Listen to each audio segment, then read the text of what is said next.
Technology has transformed the way consumers behave in the market. Clearly, Filipinos are seeing the positive externalities of electronic payments in their lives, and this leads to a shift in behavior where they become confident in leading a digital lifestyle. Good day.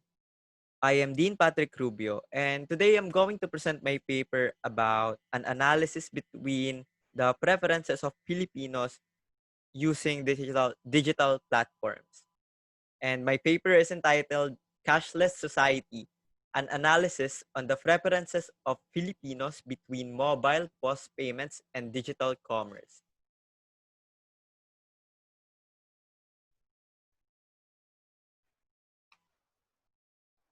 Before anything else, I would like to give an emphasis of the growing population in the Philippines.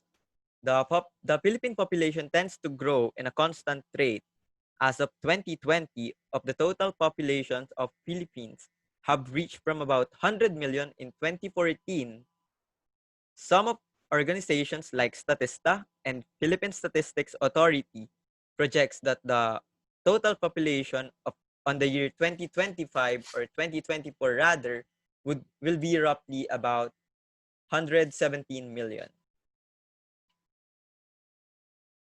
While there has been a steady growth in the total population, there is also an increase on the number of mobile phone users in the Philippines.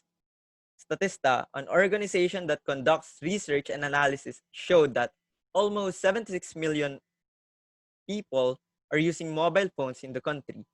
This trend appears to be positive since most of Filipinos have a mobile phone, and it can be used as a parameter to say that there is a technological advancement in our country. According to Febble C, the Chief Technology and Operations Officer at Globe FinTech Innovations, he said that in a world where digital is the new formal, financial technology should be considered the bedrock of digital services. The Philippines was a global early mover and has adapted quickly in digital payments with the launch of mobile money in 2001, but the path to widespread adoption and usage has not been straightforward. But the pandemic has come as a powerful driver for electronic payment. The lockdown imposed in mid-March forced most shops to close, and it made difficult for consumers to pay at bank or store counters. That is why Filipinos tend to use electronic payments because of the ease of transaction and to avoid contact with other people. According to the survey conducted by Visa, technology has transformed the way consumers shop and pay for their purchases. Also, online shopping is a clearly a popular pastime for Filipinos. Besides spending more time on shopping online, they are also buying more. Benjamin Jokno, the governor of Central Bank, said that electronic payments will also allow income earners without bank accounts to access financial services. With this, Filipinos are seeing the benefits of electronic payments in their lives, and this leads to a change in behavior where they become more confident in leading a digital lifestyle. This development affirms that significant progress is attainable through effective cooperation as we harmonize our efforts towards promoting a cash-light form of a cash-heavy economy. So with this, our theoretical model would be we assume that the person has a mobile phone for him to transact digitally and will do transactions under electronic platforms and electronic payments, whereas U is equal to a function of M1 and DI, MI and DI rather, where U refers to the person's utility from transacting through digital platforms and digital payments, while MI refers to the person's willingness to transact through mobile POS payments. And lastly, DI refers to the person's willingness to transact through digital commerce. Associating the choice between transacting through mobile POS payments and digital commerce, the total value of digital transaction, whereas DBDT will constrain our utility function. So DBDT equals probability of M times Mi plus probability of D times Di. The probability of transacting through mobile POS payments is denoted as P sub M, where it could be a function of factors such as a person's confidence of transacting through mobile platforms, such as online banking, GCash, Paymaya, and Bitcoin. On the other hand, D sub I is the probability of transacting through digital commerce, where it could be a function of factors such as a person's confidence of transacting through digital platforms such as Lazada, Shopee, Sapple, and etc. Rearranging terms, we got uh, another equation, whereas d sub I is equals to dB dt over probability of di minus probability of mi over probability of di times mi.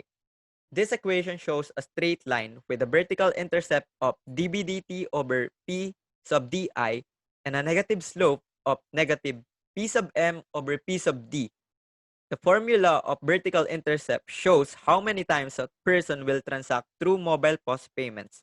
On the other hand, the formula TBDT over P sub MI measures how many times a person transacts through digital commerce if the person chooses to transact through digital commerce every time in doing transactions. Graphically, we can see it like this. On the y-axis, we have the M sub I, and on the x-axis, we have the D sub I, where the slope is equals to P sub M over P sub D. Given the equation, we now obtain the optimal conditions.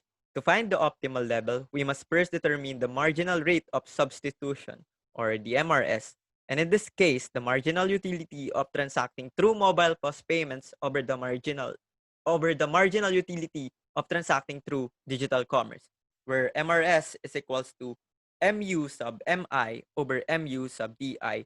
And rearranging terms or plugging in our given equation, we have MRS is equals to delta U over delta MI over delta U over delta DI. A person will maximize his utility on doing transactions on digital platforms when the slope of his utility, or the MRS, is equal to the slope of the total value of digital transaction as follows. MU sub MI over P sub M is equals to MU sub DI over P sub D. Now, proceeding to the comparative statics of the study, our first assumption would be, let us assume that the person's total value of digital transaction decreases. And graphically, we can see it like this. The TBDT line will shift downward, and it will now be TBDT sub 2, having a lower utility compared to the first state, since there will be less amount of transacted value on digital platforms. Next, our second scenario would be an increase in the person's total value of digital transaction. This increase will shift our TBDT line upwards, and it will now be labeled as TBDT sub 2. This implies that the person will have a higher utility compared to its original state, since there will be a higher amount of transacted values on mobile POS payments and digital commerce. Graphically, we can see it like this. There will be an upward shift or a shift to the right. Now, moving on to the change in probability of transacting through mobile POS payments. First, assuming that there will be a change in the probability of transacting digitally through mobile POS payments denoted as P sub M, intuitively, when probability of transacting through mobile POS payment increases, the TBTT line shift upwards. On the other hand, when the probability of transacting through mobile POS payment decreases, the TBDT line will shift downward. So, an increase in the probability to transact through mobile POS payment changes the slope of TBDT line upward, while a decrease in the probability to transact through mobile POS payments changes the slope of TBDT line downward.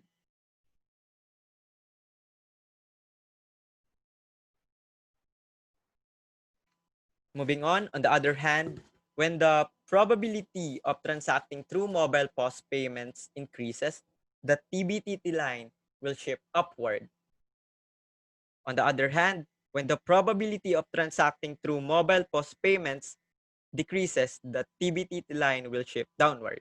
So here, an increase in the probability to transact through digital commerce changes the slope of TBDT line upward or to the right, while a decrease in the probability to transact through digital commerce changes the slope of the TBDT line downward. So my conclusion for this is that based on the data from Statista, people prefer to transact in digital commerce rather than mobile POS payments. But it also shows that there is an increase in the transaction value on mobile POS payments from the year 2018 up to the year 2020, and also on the predicted amount for years 2021 and to 2024. Also, supported by data from Statista, it is evident that there is a growing number of persons transacting in digital platforms, and the penetration rate of both mobile POS and digital commerce also increases significantly. This clearly shows us that there is a continuous growth on the digital platform, and people tend to ship using digital platforms. Hence, we can say that there is a technological advancement in our country. This study attempted to explain the decision making of persons on transacting through digital platforms. I suggest that for those who will continue or use this paper as a basis, there should be a more exact breakdown of the categories in digital platform. And that's all. Thank you.